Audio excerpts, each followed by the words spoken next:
Awesome. Okay, hi. Thank you guys so much for joining me here today. Could you just please state your first name? My first name is Deborah. My first name is Tiffany. Awesome, great. So here we're going to go with the first question. How has your health, your family, or community been impacted by heat, pollution, or mold? And either one can start. Either one of you guys can start. Well, I would say my health is not the greatest. And I don't know if it's environmentally, I think it may be from like food and things like that. But I grew up behind the Plascolite plant on 17th. And so they've had people in that community that have been diagnosed with cancer. And so I think that a lot of people are starting to wonder if that has something to do with it. I live on the South Side and have been on the South Side for a long time. We had a plant called Georgia Pacific that erupted years ago. We also had a pallet plant that caught fire, and the fire was so intense that NASA could see the smoke in the space, through the space shuttle. Yeah. So I mean, I would guess that we've been impacted by a lot of it. My home is older, so you can actually see mold. You can see where I had water in my basement, so of course mold grows on there. Yeah, so I would say I've been impacted. Yes. Wow. Tiffany? Okay, so right now my health appears to be okay.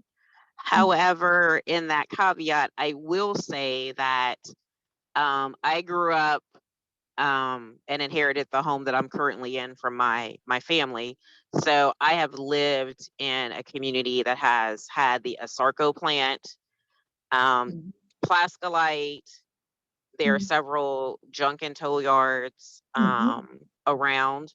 And most recently, almost a year ago, the Yinka Majestic plant exploded, which the fire department determined, based on their lack of knowledge on the chemicals that actually caught fire, that it would be best to just let it burn off. So it burned probably almost 12 hours before it was actually burnt completely out. The air obviously had a different odor and smell. You know, an explosion wakes you up. So a lot of folks were outside for several hours. My mother, who also grew up in that community, when I told her that it exploded, told me it wasn't the fire that I needed to worry about. It was the fumes that we were inhaling, because that plant exploded when she was a child. So, you know, those type of things, and then reaching out to not only my legislators, but also the company as far as what type of resolution they were going to have with the community, has been difficult at best. We had a meeting and the CEO said, I know we lost someone in that explosion, but I had no idea it impacted the community. This explosion was felt as far as Canal Winchester. Easton felt it. So for me to be basically at ground zero, and an owner of a company feel that the community wasn't impacted is concerning. I know that the city of Columbus is trying to reduce its green emissions, but when you have businesses within communities, some responsibility not only lies on those businesses, but also on our local government, because you allowed housing to be built around these manufacturing plants, and or you allowed the manufacturers to come into communities of color and build their businesses. So it's very important for Bread to help push the fact of these environmental detriments are harming the very citizens that local government, all the way up to federal government, claims to protect. So yes, it's very important. Oh, yes, that's great. Just for some more information. Wow, yeah. So then kind of going off of that, why is it important to you that Bread pushes for environmental justice? I know you kind of touched on this, but is there anything else you guys, either of you, want to add? I think Well, Bread is I an went organization. to, Oh, go ahead. go ahead, Tiffany. I think Bread has been an organization that has had the ear of elected officials and can help push for concerns. I actually attended a Bread event off of Joyce Avenue at a church, and they were talking about the fact that there were food deserts in communities of color, and they were also talking about criminal justice reform as well as police reform.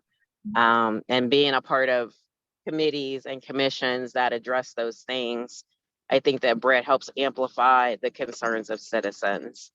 And I appreciate the work that they do. Yes, and I agree 110%. The work that Brad does has been astronomical, and that's why I was asking you how you got involved with Brad, because I understand why we're involved with Brad and where you were from, because if it has certain times, sometimes things impact a person, they don't get involved with it.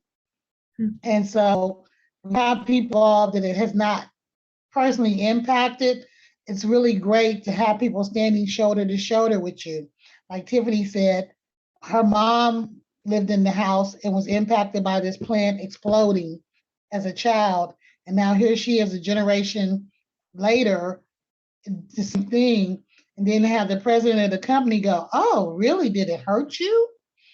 And the elected officials looking, going, "Oh, did it cause harm?"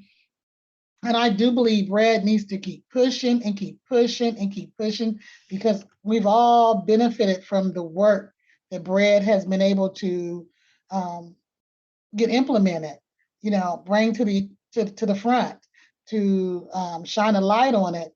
And we would like for you or the next generation to be having a conversation and saying, can you tell us how that made a difference? And because when we grew up, Tiffany's mom and myself, because Tiffany's a little younger than me, there was no EPA, there was no Environmental Protection Agency. No one was concerned about the amount of smog and smoke and air pollution, and who told you that on bad days that the heat was not good for people who had asthma. I mean, just the different things that we're learning. So it's very, very, very important for Brad to keep pushing. It's very important for Brad to keep being an advocate. It's very important for Brad to keep meeting. And like Tiffany said, they have the influence with the elected officials where we as constituents can call and complain. And Tiffany can tell you about, as her community advocacy and the roles that she's in, how serious do the constituents take it, because a lot of times they don't believe their voice is being heard. And so to have someone like Brad get the megaphone and a speaker and then, amplify it really does help us. That's great. Thank you guys so much for answering these questions. Is there anything else you want to add before we sign off today? I think that what the next step for Bread would be, or my ask or call to action would be, is for us to get together so that we can talk about the current issues that are arising in these communities and how Bread can be influential in bringing the companies to the table as far as being better partners and citizens within our community. It's not so much the elected officials. It is, but it isn't. I think that you guys are great in helping them implement reform, but this is generational. And not only that, this zip code, as well as Linden zip code, has the highest number of people diagnosed with asthma. That's not a coincidence. And with medical technologies and things like that advancing and showing that these things are causes of these type of medical illnesses, and the cancer cells, we've had the strangest cancers. I've lost a friend to brain cancer at age 40. Other folks have just really rare cancers that are it's rare across the country, but the fact that they're happening in a pocket of a city is really concerning. And as the city changes and evolves and We're very much a melting pot of ethnicities and things of that nature. I think that these folks are due at least to know that this is a possibility, this could happen to you. There's gardens out here, they're ingesting the food. One church even sells food to OSU food services.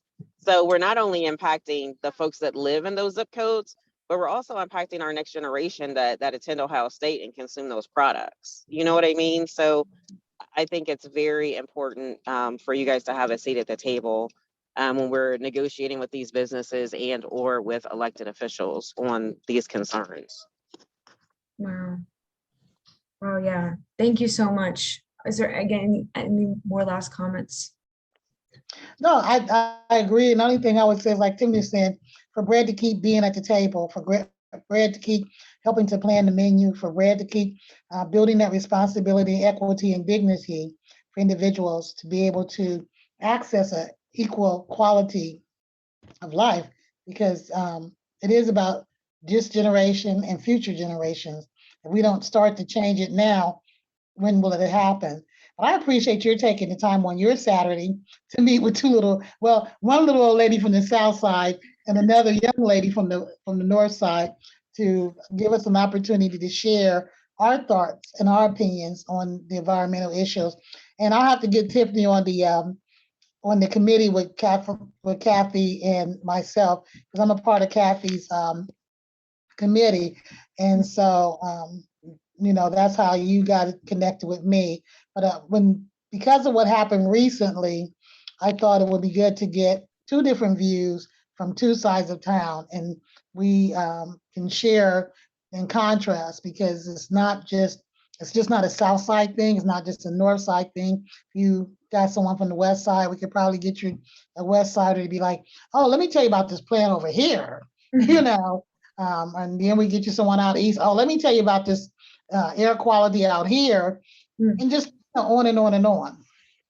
So we were able to hopefully give you what you needed and be able to share it. Yes. No, thank you so much. Thank you both to you for taking time out of your day to meet with me and answer these questions. I really, really appreciate it. Well, no, and you continue. We'll hopefully at the next meeting. Yes. Perfect. Thank you. So I'll end the recording now. Okay.